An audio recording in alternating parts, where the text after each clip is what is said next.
Hello， 大家好，今日 Steven 同大家咧去食雲吞麵。上一條片同大家去食雲吞麵咧，都差唔多係2年前噶啦。今日咧終於有時間可以再同大家咧試下雲吞麵呢個咁傳統地道嘅美食啊！講起雲吞麵啦，其實佢係源於廣州，40-50年代咧就開始喺香港咧慢慢興起。以前嘅人咧一般食雲吞麵咧就當宵夜嘅，因為佢份量比較細啊。大部分嘅老百姓啦，特別係從事體力勞動嘅咧，一般都會覺得佢唔夠飽。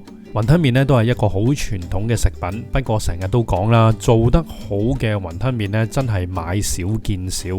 面對而家速食嘅飲食文化啦，米芝蓮星級餐廳、2餸飯，仲有過江龍，林林總總唔同界別嘅餐廳咧，雲吞麵咧就好似慢慢咁樣俾人遺忘一樣。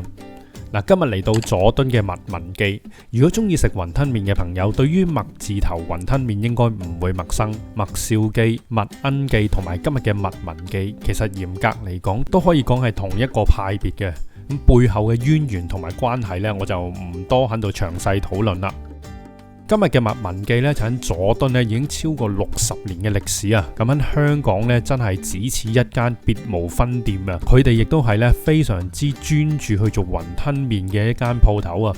咁啊唔同好多出邊嘅連鎖店啊，因為啲商業嘅考慮啦，慢慢咧就增加好多非傳統嘅嘢食。咁呢一間麥文記咧都算係非常之專一嘅，所以今日咧特登過嚟試下品嘗一下歷史嘅味道啊！如果你都想支持一下咧，就快俾人遺忘嘅飲食文化咧，就記得訂閱啦。而最緊要咧就係可以 share 出去啦，分享出去啦，等多啲人咧可以更加了解雲吞麵啦，同埋佢嘅味道。記得睇完俾個 like 啦。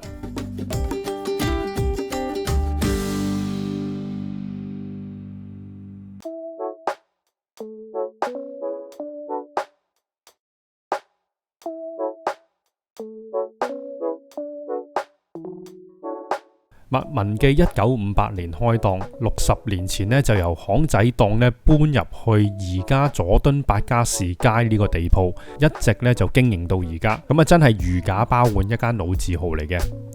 今日我哋嘅目標咧就非常之清晰噶啦，雲吞麵、水餃麵、南乳豬手，咁幾款呢其實都係自己中意食嘅嘢嚟嘅。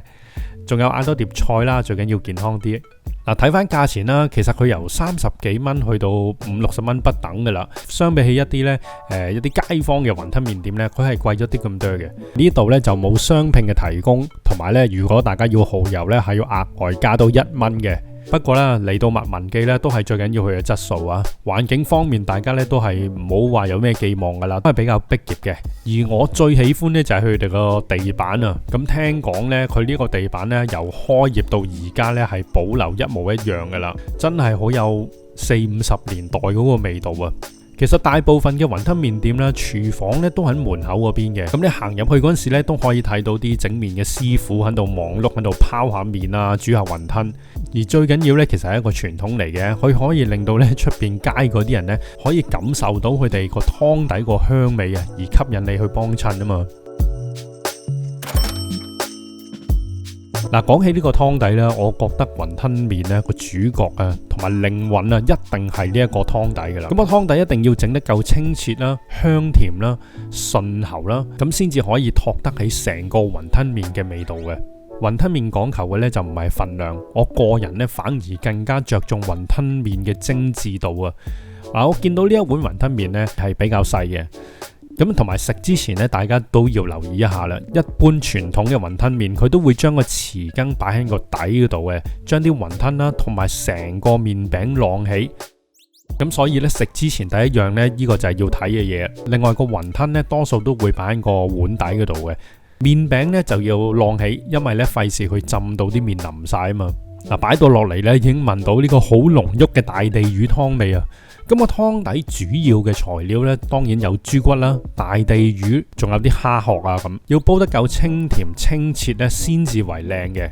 咁今日呢個湯呢，其實都算係幾唔錯嘅。個特色呢，就係佢呢嗰個蝦嗰個味係比較濃、比較突出啲嘅。咁同埋有一樣嘢好緊要呢，就係佢有韭黃，都俾幾多嘅。咁呢幾樣材料加埋一齊呢，就形成咗一個好靚、好清、好甜同埋好香嘅湯底。嗱，雲吞麵呢個顏色係幾靚嘅，咁佢應該用嗰啲鴨蛋啊，咁去拉個麵餅入口啊係好有彈性，同埋入口嗰啖麵呢，你會感覺到爽脆啊，質地咧都幾幼滑噶。咁雖然呢個蛋香味唔算話好突出，但係佢去鹼水嘅功夫咧係做得唔錯嘅。最難得嘅呢，我覺得係淥麵個時間掌握得好準確，所以咧食到入口呢個質感先至可以啱啱好。見個顏色咧都冇話係浸過籠、煮過籠啊，開始變白或者發脹嘅。嗱，再睇下粒雲吞啦，咁佢有4粒，咁佢哋全部咧都係用全蝦嘅雲吞嚟嘅，就冇豬肉噶。咁啊，傳統嘅雲吞應該細細粒啦，係好精緻，有金魚尾嘅形狀，所以叫做汕尾雲吞。嗱，呢款雲吞咧佢係比較大粒啲，咁但係都剛剛好咧係一啖可以食得到嘅。咁另外我要睇嘅咧就係佢包雲吞個功夫啦。如果你力度太大咧，咁入口咧嗰陣時你就會覺得有啲死實嘅。嗱，呢一款咧今日見到個皮同埋個餡料裏邊咧仍然係保留少少嘅空間，所以你入口咧仲會感受到有啲咁多嘅湯汁喺裏邊。除咗蝦啦，佢仲加入咗一啲大地魚粉喺裏邊啦，令到嗰個雲吞咧再提鮮啲。咁我覺得呢個整碗個雲吞麵咧係做得幾好食嘅。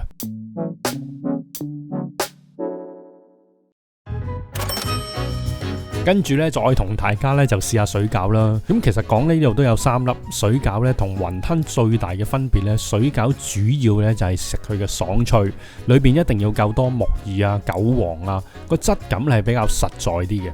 嗱，今日呢一個咧見到都唔錯嘅，嗱，佢裏邊嘅餡料都幾足啦。不過相比起嚟呢，我就覺得雲吞呢更加驚豔，更加有驚喜。跟住落嚟咧，試下呢個南乳豬手啦。豬手最緊要咧就係燜嘅時間啦，同埋佢個火候。咁豬手用咗呢個浙江嘅南乳去燜嘅，成碗嘢咧都幾大碗。豬手就有3大件嘅，豬手嘅南乳味道咧都幾平均，唔會話好衝擊嗰隻嘅。咁入口咧相對係較為溫和。咁個湯底方面啦，因為個豬手有南乳個味道咧，都會滲咗落個湯底裏邊嘅，所以成碗嘢咧個味道咧就相對較為濃郁噶啦。同埋咧佢就燜得非常之腍滑啊！咁今日呢個豬手佢用個材料幾靚嘅，每一件呢嗰個大小都好適中，大大嚿咁樣啦，唔會話甩皮甩骨，每一件呢係好完整嘅。今日呢一款燜豬手呢個火候都適中，都算係幾腍滑。呢個豬手去毛呢都係好乾淨噶。咁啊最後呢我哋再嗌多碟菜咁啦。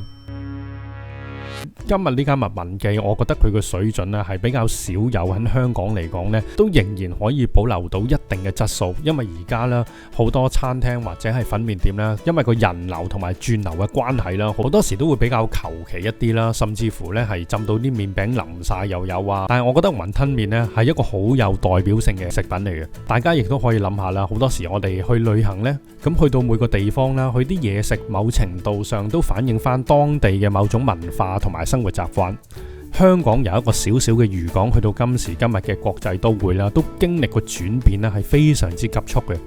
雲吞麵咧曾經喺40-50年代咧相當普遍啦，去到而家感覺上咧，即係呢一個食品咧，好似真係慢慢忘記咗。嗱，同好多特色嘅食品一樣啦，希望雲吞麵咧呢一個傳統手藝可以一直保存落去。做一碗好嘅雲吞麵呢，個湯底要熬足幾個鐘，製麵包雲吞其實功夫一啲都唔簡單。咁希望透過呢一集呢，可以勾起大家少少嘅回憶，有時間呢，都可以慢慢欣賞同埋品嘗一下每一碗雲吞麵背後嘅心機同埋故事。所以今集呢，希望大家真係可以分享出去啦，都可以講係對雲吞麵嘅一個致敬。中意呢條片記得俾個 like 啦，訂閱我個 channel 啦，我哋下條片再見，係咁先，拜拜。